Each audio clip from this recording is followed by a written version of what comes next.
Chapter 2. The 16th and 17th of July.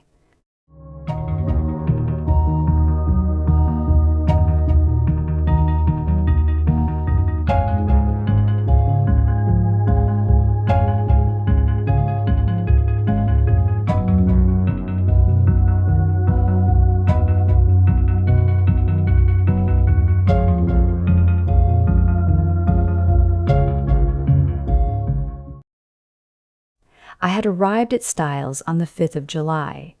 I come now to the events of the 16th and 17th of that month. For the convenience of the reader, I will recapitulate the incidents of those days in as exact a manner as possible. They were elicited subsequently at the trial by a process of long and tedious cross-examinations. I received a letter from Evelyn Howard a couple of days after her departure, telling me she was working as a nurse at the big hospital in Middlingham, a manufacturing town some 15 miles away, and begging me to let her know if Mrs. Inglethorpe should show any wish to be reconciled. The only fly in the ointment of my peaceful days was Mrs. Cavendish's extraordinary and, for my part, unaccountable preference for the society of Dr. Bauerstein. What she saw in the man I cannot imagine, but she was always asking him up to the house, and often went off for long expeditions with him. I must confess that I was quite unable to see his attraction. The 16th of July fell on a Monday. It was a day of turmoil. The famous bazaar had taken place on Saturday, and an entertainment in connection with the same charity at which Mrs. Inglethorpe was to recite a war poem was to be held that night. We were all busy during the morning arranging and decorating the hall in the village where it was to take place. We had a late luncheon and spent the afternoon resting in the garden. I noticed that John's manner was somewhat unusual. He seemed very excited and restless. After tea, Mrs. Inglethorpe went to lie down to rest before her efforts in the evening, and I challenged Mary Cavendish to a single at tennis. About 6:45, Mrs. Inglethorpe called us that we should be late as supper was early that night. We had rather a scramble to get ready in time, and before the meal was over, the motor was waiting at the door. The entertainment was a great success, Mrs. Inglethorpe's recitation receiving tremendous applause. There were also some tableaux in which Cynthia took part. She did not return with us, having been asked to a supper party, and to remain the night with some friends who had been acting with her in the tableau. The following morning, Mrs. Inglethorpe stayed in bed to breakfast, as she was rather overtired, but she appeared in her briskest mood about 12:30, and swept Lawrence and myself off to a luncheon party. Such a charming invitation from Mrs. Rolleston, Lady Tadminster's sister, you know. The Rollestons came over with the Conqueror, one of our oldest families.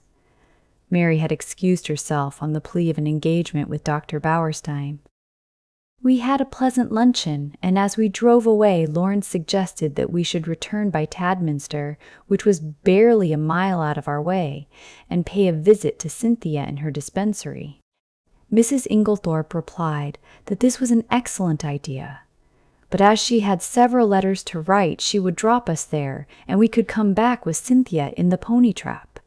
We were detained under suspicion by the hospital porter until Cynthia appeared to vouch for us, looking very cool and sweet in her long white overall. She took us up to her sanctum and introduced us to her fellow dispenser, a rather awe-inspiring individual whom Cynthia cheerily addressed as Nibs. "What a lot of bottles!" I exclaimed as my eye traveled round the small room. "Do you really know what's in them all?" "Say something original," groaned Cynthia. "Every single person who comes up here says that. We are really thinking of bestowing a prize on the first individual who does not say, 'What a lot of bottles!' And I know the next thing you're going to say is, 'How many people have you poisoned?'" I pleaded guilty with a laugh. "If you people only knew how fatally easy it is to poison someone by mistake, you wouldn't joke about it. Come on, let's have tea. We've got all sorts of secret stores in that cupboard. No, Lawrence, that's the poison cupboard. The big cupboard, that's right. We had a very cheery tea and assisted Cynthia to wash up afterwards. We had just put away the last teaspoon when a knock came at the door. The countenances of Cynthia and Nibs were suddenly petrified into a stern and forbidding expression. "Come in," said Cynthia in a sharp professional tone. A young and rather scared-looking nurse appeared with a bottle which she proffered to Nibs, who waved her towards Cynthia with the somewhat enigmatical remark, "I'm not really here today." Cynthia took the bottle and examined it with the severity of a judge. "This should have been sent up this morning." "Sister is very sorry." She forgot. Sister should read the rules outside the door. I gathered from the little nurse's expression that there was not the least likelihood of her having the hardihood to retail this message to the dreaded sister. "So now it can't be done until tomorrow," finished Cynthia. "Don't you think you could possibly let us have it tonight?" "Well," said Cynthia graciously, "we are very busy, but if we have time, it shall be done." The little nurse withdrew, and Cynthia promptly took a jar from the shelf, refilled the bottle, and placed it on the table outside the door. I laughed. Discipline must be maintained? Exactly. Come out on our little balcony. You can see all the outside wards there. I followed Cynthia and her friend, and they pointed out the different wards to me. Lawrence remained behind, but after a few moments Cynthia called to him over her shoulder to come and join us. Then she looked at her watch. "Nothing more to do, Nibs?" "No." "All right. Then we can lock up and go." I had seen Lawrence in quite a different light that afternoon. Compared to John, he was an astoundingly difficult person to get to know. He was the opposite of his brother in almost every respect, being unusually shy and reserved. Yet he had a certain charm of manner, and I fancied that, if one really knew him well, one could have a deep affection for him. I had always fancied that his manner to Cynthia was rather constrained, and that she on her side was inclined to be shy of him. But they were both gay enough this afternoon, and chatted together like a couple of children.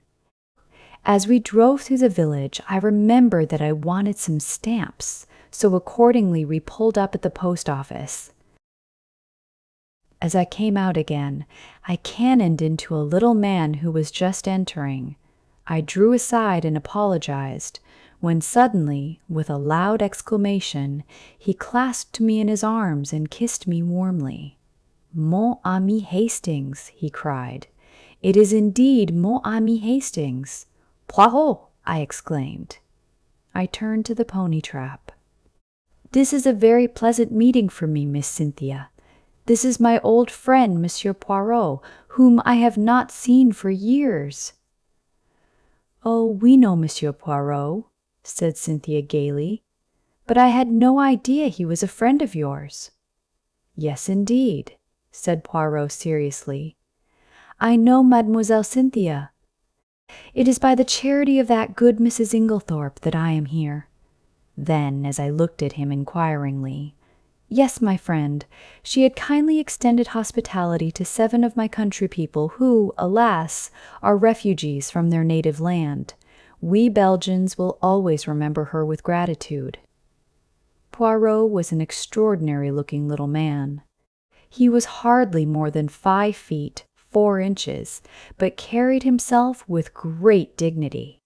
His head was exactly the shape of an egg, and he always perched it a little on one side. His mustache was very stiff and military. The neatness of his attire was almost incredible.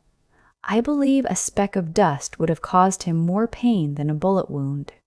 Yet this quaint, dandified little man who, I was sorry to see, now limped badly, had been in his time one of the most celebrated members of the Belgian police. As a detective, his flair had been extraordinary, and he had achieved triumphs by unraveling some of the most baffling cases of the day. He pointed out to me the little house inhabited by him and his fellow Belgians. and I promised to go and see him at an early date." Then he raised his hat with a flourish to Cynthia, and we drove away. "He's a dear little man," said Cynthia. "I'd no idea you knew him." "You've been entertaining a celebrity unawares," I replied. And for the rest of the way home, I recited to them the various exploits and triumphs of Hercule Poirot. We arrived back in a very cheerful mood. As we entered the hall, Mrs. Inglethorpe came out of her boudoir. She looked flushed and upset. "Oh, it's you," she said. "Is there anything the matter, Aunt Emily?" asked Cynthia. "Certainly not," said Mrs. Inglethorpe sharply. "What should there be?" Then, catching sight of Dorcas, the parlor maid, going into the dining room, she called to her to bring some stamps into the boudoir. "Yes, mum." The old servant hesitated, then added diffidently, "Don't you think, mum, you'd better get to bed? You're looking very tired. Perhaps you're right, Dorcas. Yes. No, not now. I've some letters I must finish by post time." "Have you lighted the fire in my room as I told you?" "Yes, mim." "Then I'll go to bed directly after supper." She went into the boudoir again, and Cynthia stared after her. "Goodness gracious, I wonder what's up," she said to Lawrence. He did not seem to have heard her, for without a word he turned on his heel and went out of the house. I suggested a quick game of tennis before supper, and, Cynthia agreeing, I ran upstairs to fetch my racket. Mrs. Cavendish was coming down the stairs. It may have been my fancy, but she too was looking odd and disturbed. "Had a good walk with Dr. Bauerstein?" I asked, trying to appear as indifferent as I could. "I didn't go," she replied abruptly. "Where is Mrs. Inglethorpe?" "In the boudoir." Her hand clenched itself on the banisters. Then she seemed to nerve herself for some encounter, and went rapidly past me down the stairs, across the hall to the boudoir, the door of which she shut behind her. As I ran out to the tennis court a few moments later, I had to pass the open boudoir window, and was unable to help overhearing the following scrap of dialogue. Mary Cavendish was saying, in the voice of a woman desperately controlling herself, "Then you won't show it to me?" To which Mrs. Inglethorpe replied, "My dear Mary, it has nothing to do with that matter." "Then show it to me. I tell you, it is not what you imagine. It does not concern you in the least." To which Mary Cavendish replied with a rising bitterness, "Of course, I might have known you would shield him." Cynthia was waiting for me, and greeted me eagerly with, "I say, there's been the most awful row. I've got it all out of Dorcas." "What kind of a row?" "Between Aunt Emily and him." "I do hope she's found him out at last." "Was Dorcas there, then?" "Of course not. She happened to be near the doors. It was a real old bust-up. I do wish I knew what it was all about." I thought of Mrs. Rakes's gypsy face and Evelyn Howard's warnings, but wisely decided to hold my peace, whilst Cynthia exhausted every possible hypothesis, and cheerfully hoped Aunt Emily will send him away, and will never speak to him again. I was anxious to get hold of John, but he was nowhere to be seen. Evidently something very momentous had occurred that afternoon. I tried to forget the few words I had overheard, but, do what I would, I could not dismiss them altogether from my mind. What was Mary Cavendish's concern in the matter? Mr. Inglethorpe was in the drawing-room when I came down to supper. His face was impassive as ever, and the strange unreality of the man struck me afresh. Mrs. Inglethorpe came down last. She still looked agitated, and during the meal there was a somewhat constrained silence. Inglethorpe was unusually quiet. As a rule, he surrounded his wife with little attentions, placing a cushion at her back, and altogether playing the part of the devoted husband. Immediately after supper, Mrs. Inglethorpe retired to her boudoir again. "Send my coffee in here, Mary," she called. "I'd just 5 minutes to catch the post." Cynthia and I went and sat by the open window in the drawing-room. Mary Cavendish brought our coffee to us. She seemed excited. "Do you young people want lights, or do you enjoy the twilight?" she asked. "Will you take Mrs. Inglethorpe her coffee, Cynthia?" "I will pour it out." "Do not trouble, Mary," said Inglethorpe. "I will take it to Emily." He poured it out, and went out of the room carrying it carefully. Lawrence followed him, and Mrs. Cavendish sat down by us. We three sat for some time in silence. It was a glorious night, hot and still. Mrs. Cavendish fanned herself gently with a palm leaf. "It's almost too hot," she murmured. "We shall have a thunderstorm." Alas, that these harmonious moments can never endure. My paradise was rudely shattered by the sound of a well-known and heartily disliked voice in the hall. "Dr. Bauerstein!" exclaimed Cynthia. "What a funny time to come!" I glanced jealously at Mary Cavendish, but she seemed quite undisturbed. The delicate pallor of her cheeks did not vary. In a few moments, Alfred Inglethorpe had ushered the doctor in, the latter laughing and protesting that he was in no fit state for a drawing-room.